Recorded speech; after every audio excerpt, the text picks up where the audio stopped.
technology is changing the way we are associating with fashion and consuming fashion? And is it all good? Or is it leading to tech fatigue? Is it changing the way we are buying? No, I think it's a great way to connect to people personally. Yeah. It's just reaching out directly to them in their pockets. Okay. It's kind of a little intrusive as well, that you can reach them at any point of time. But I think it's doing well with especially the pace of work we are getting into.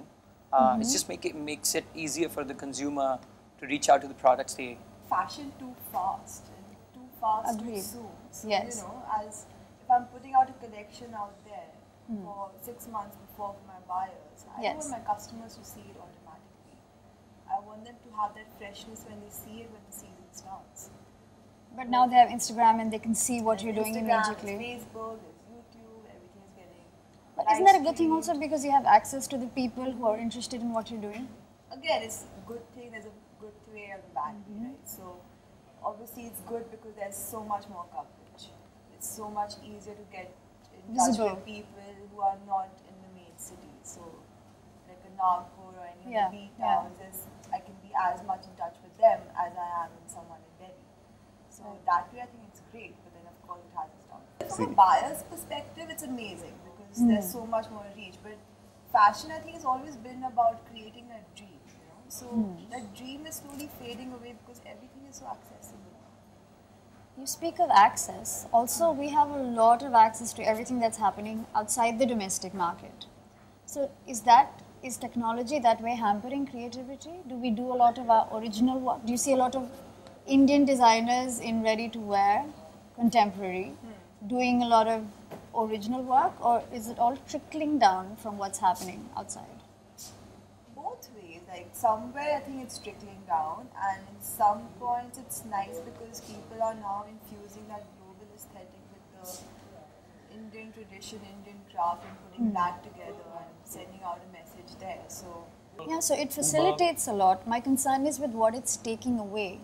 As a designer, I'm sure you worry about automation coming in and the quality of handwork is not available. Are you looking at that? Shweta, as a business person, might want to, I mean, she's telling me that she doesn't want to go on any of the other e-commerce platforms because that's not the kind of audience that she's looking for, right? So she wants to remain small and profitable. So, I mean, it completely depends on your own personal approach, right? You can have exclusivity in the certain circle of audience that you want to target, right? So it just completely depends on who's your target customer. But at the same time, we should even work towards the heritage, what we have, and especially the handicrafts, you know, because that has taken about 1,000 years to come into existence, you know, which we can't just let it go, just because we are able to trace down a cheaper way of producing something. Say that at the same time, if you look at it from the handicraft perspective, there is a website called exclusivelane.in or Gatha, or these kind of initiatives who have bought the handicrafts from that lower sectors which are not accessible to everybody sitting in a metro. So that is available online. So they are the aggregators who are encouraging worldly art crafts and everything. So that is something which we talk about. The technology has helped them, given them a platform. Earlier they were waiting for some fairs or maybe a Delhi Heart kind of a thing. Now they can just sit at their homes and tap that market. Etsy is another example in the US, which is huge. Right? The whole idea of fair wage is going. Now I'll always have a cheaper option, and the craftsmen, the next generation, they don't want to do it anymore because they think there's not enough money in it. So they all want to be into IT, or they want to be doctors, lawyers, or whatever. Websites like Exclusively Lane, that's what you mentioned, bringing out the handicrafts and everything, but they just go unnoticed, because still people are getting much cheaper options. And various other things at various other platforms to buy. It ties very well with what he says, that it depends on who's your customer. So is it possible for both to exist? Everybody cannot pay and doesn't want to pay for tailoring and handicraft. Fast fashion is doing well because there is a huge market of people who want to, skimp on the quality of the fabric maybe, but they want the new color, they want a new crop top, they don't care if it's neoprene or 100% cotton. So is there a way both can maybe coexist? Yeah, for sure. The disposable fashion is something that exactly it's about. When we talk about technology, we also have to look at the aspect that Earlier, when maybe 7 years back, not far back, 7 years back, when there was a trend in the market, being a third world nation, as we were called always, we were getting a trickle down version. We were getting at least 1 year or 2 years or 2 seasons behind.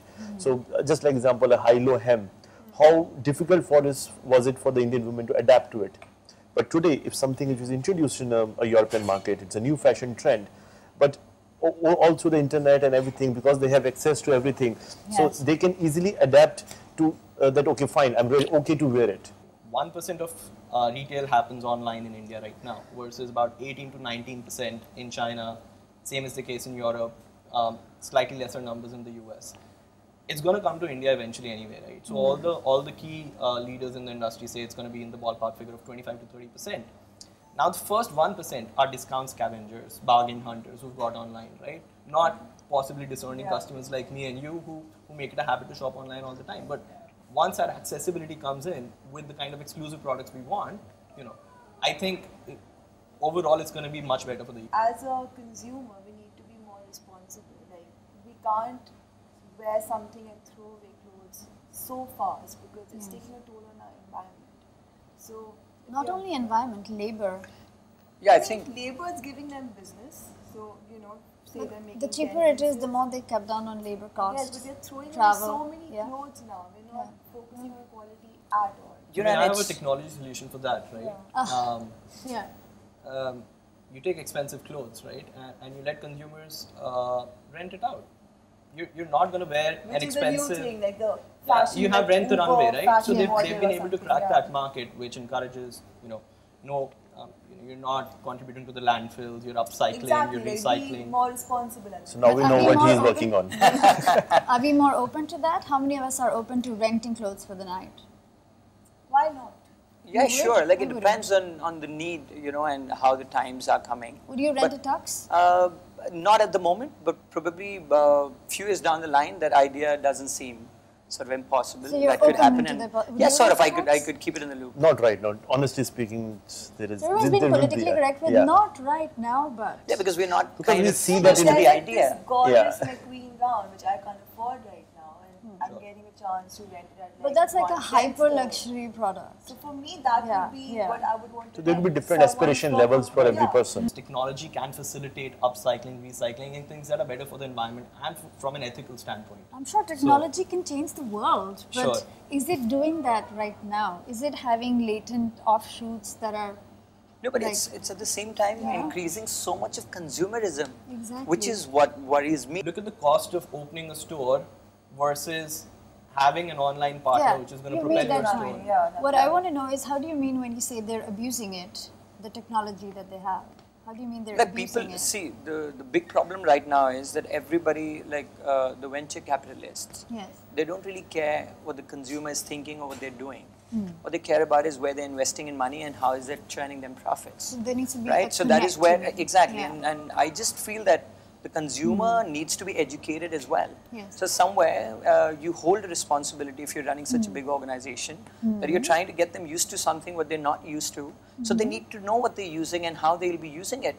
Isn't the stand a little rich coming from your side, because you are a conscientious objector against conspicuous sort of consumerism, but you've also created this entire work behind you which encourages a lot of consumerism. These are just fantasy images of expensive things that are put in the magazine to create an aspirational value. No, I would disagree on that. Why? Because we are also trying to bridge the gap between the brands and the consumers through a visual language. And we are trying to educate the clients. Now, it is purely your choice. How is this education? No, it is education, because if somebody is producing something somewhere back in Italy or in Paris or New York, now they certainly can't reach out to their audience directly. Especially here, and especially we're not being a fashion country. That is where you need some people to basically give it out. What do we think? So why are we educating our buyers about Italian fashion? Why don't fashion magazines show more Indian? We do. We definitely do. There are masses there in the market. When we talk about consumerism, then we are trying with the onset of all these websites, all these stores also, like Walmart coming into the place. They are trying to reach to the masses. Sure. But yes, there is a need for every kind of product. There is a consumer at every level. So we have to recognize that as well. How does a startup or how does a new designer or a budding designer reach out to them and explain a story, especially when it's I think visuals, you need to innovate everywhere, right? Like Shweta said, you have to innovate every step of the process, right? I mean, if I'm Myntra and I'm thinking of throwing money at the problem, I might try to buy my way into the consumer's pocket. She will have to earn her way, right? So she has to put intelligent content out there, no matter what it comes to, right? So even if you start a blog, right, can you drive your organic traffic levels to, let's say, 50,000 likes in 6 months rather than trying to buy those likes, right? So what's going to propel you, get you there? Original content, original photography, intelligent content, stuff that people can actually learn from, right? And if you look at e-commerce space, it's all going towards content. Everything is selling through advertorials rather than editorials, or it's moving away from a transactional approach where you just throw a catalog at a person and say, buy what you like. You need to build in the social validation and credibility. All of my friend circles like it, so I'm going to buy it, right? So it's fashion is driven by social validation, right? So the more you put intelligent content out there and original content, I think it sort of... I still have a problem with that because it's advertorials versus editorials. You're still throwing money at the problem. Sure. And it becomes... it's a step. It's not an equal choice. But then it's a business, right? I mean, there's one thing of doing art and making clothes just for art's sake, but there's one thing of doing a business. Like, if you're doing a business, somewhere you have to sell out. Communication and you do have to sell branding. out. Yeah. So genuine branding and just branding to hide and behind also the identity like financial of the planning is so important. I feel like a lot of young designers or people who are starting labels or any business, like, they haven't charted out a proper business plan because money is not going to be there. But at the same time, where do you start and stop? For a designer, what do you start with? Would you start with a vision? No, you definitely do. That I am a creative professional, and I'm gonna put some creativity out there, which is gonna be set out for the consumer. But here, I feel a person starts with how much money do I need to invest. Second thing is how am I gonna make my revenues? It's catch-22. Revenues come first. How do you do brand building if you don't have money in the bank? I think first, like I said, I will reiterate put intelligent content out there. The second thing is you have to choose your avenues of retail, right, very smartly. Now, I feel like there's more bang for your buck going to a trade show in New York rather than spending money in a Wills Fashion Week or a Lakme Fashion Week, right? You're going to spend the same amount of money. All of these guys, Rohit Gandhi, Rahul Khanna, all the big league designers, a lot of their major revenue comes from exports to US or other markets, right? So why wouldn't you rather go to a trade show in Europe? Because there's less glamour value attached to it, right? So you have to sort of choose what do you want. Do you want fame? Do you want to make a business out of it? And that will drive your decision making, from a revenue generation standpoint. What are you trying to suggest, that we should stop doing fashion weeks in India? No, absolutely not. So I think, I think Mr. Sethi is a visionary, right? I mean, back when he started, there were so many interesting buyers that used to come to the Indian Fashion Week. Unfortunately, not because of anything that he's done or not done, the industry has evolved in a manner that India is not on the map. Young designers especially don't get that sort of, we don't have we have a Vogue Fashion Fund now, but we don't have like a CFDA, we don't, so the money, the investment in creative avenues is not coming in. I think we're still evolving in that aspect. But I think we are a young Is this industry. a good direction? Oh, for sure.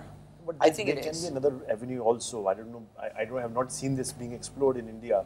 That for a brand like, if I talk about my brand Kazo, we would love to do a line of collection associated with a designer, which is like co-branded. Which is co-branded. Yeah. So basically, somebody who gels with, who understands what Kazo is, and the design ideology is gelling with each other. So we would love to do that. So that's where the exclusivity comes in. So we have got the reach, we have got the infrastructure. You give us your Rohit Bal has done that for Biba. Yeah. So you have plenty of examples. I mean, Ruchika is doing it for Bodice. Bodice. Her own label. No, she's doing it for Arvind. No, not Aditya Birla Group now. Vanice and Women's Collection or something like that. She's doing. A lot of people. There has to be always a balance between that. Who is the bigger one? Oh, for sure. Yeah. In fact, the new linen line of Raymond's has been designed by Suket Dev, the menswear line. So I was pretty surprised being such a big group themselves, why would they outsource a designer to do it? But at the same time, it's well deserved. So we together collectively then even our need factories won't be dependent on international orders only. Yeah, like, they're not exactly. getting any orders from Indian designers And that because is they where don't have the volume. a lot of Indian designers now, who generally just used to export, are getting into retail. That that if there is a crash in the international market, so they still have their bread and butter sorted. Sure. One aspect, one complaint that I'd have, which stands out in my opinion, is the education system, right?